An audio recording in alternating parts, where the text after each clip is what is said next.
আসসালামু আলাইকুম রহমতুল্লাহি ওয়া বারাকাতুহু।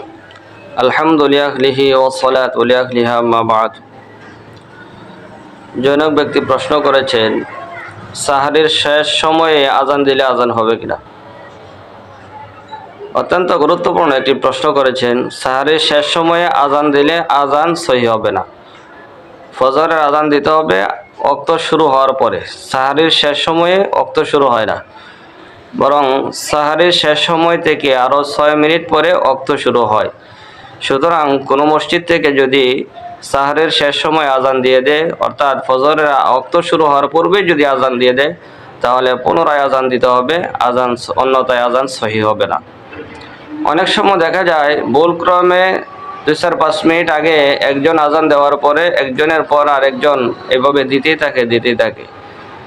এ ব্যাপারে প্রত্যেক মসজিদের ইমাম সাহেবরা যদি একটু সচেতন হন এবং মুয়াজ্জিনদেরকে এ ব্যাপারে সঠিক সময়টি বাতলিয়ে দেন এবং প্রত্যেক মসজিদের ঘড়ির টাইম যদি জাতীয় টাইমের সাথে মিল রেখে ঠিক করে রাখেন, তাহলে আশা করি এই ধরনের সমস্যা থেকে বাঁচা সম্ভব হবে।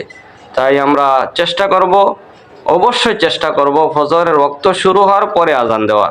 এর আগে যদি কোনো ব্যক্তি আজান দেয়, তাহলে আজান সহি হবে না।